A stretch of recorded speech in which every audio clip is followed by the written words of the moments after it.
ఇప్పుడు స్కూల్ పిల్లలందరూ వ్యానుల్లో వెళ్తారు కదా! వ్యానుల్లో వెళ్ళేటప్పుడు, ఎక్కించేటప్పుడు మనం పెద్దలు కొంచెం జాగ్రత్తగా వాళ్ళని ఎక్కించడం, దిగేటప్పుడు జాగ్రత్తగా చెయ్యి పట్టుకొని ఇంట్లోకి తెచ్చుకుంటే కొంతవరకు మనం కాపాడుకోగలుగుతాం. అసలు ఎంతోమంది పిల్లలు స్కూలు వ్యాన్ల కింద పడి చనిపోయే వాళ్ళు ఉంటారు. అసలు డ్రైవర్ల నిర్లక్ష్యం అనమాట. ఆ పిల్లోడు సరిగా ఎక్కే వరకే ఆగరు, దిగే వరకే ఆగరు. వీళ్ళకి టైము, టైము, టైము. ప్రాణాల కంటే టైమే గొప్ప వీళ్ళకి. పిల్లలు ఎక్కారా సరిగా వ్యాను, వాళ్ళు కూర్చున్నారా లేకపోతే దిగారా సరిగా, వీళ్ళు ఇంట్లోకి వెళ్ళారా అనేది చూడరు.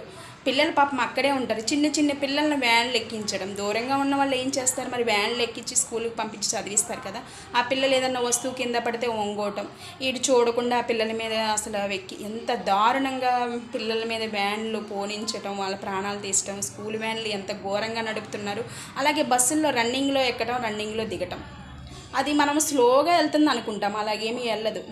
మనం దిగేటప్పటికి అది జారి పడిపోవటం, ఆ చక్కెర కింద పడిపోవటం అలా జరుగుతుంది. రన్నింగ్లో దిక్కోకుండా ఉండటం ఎంతవరకు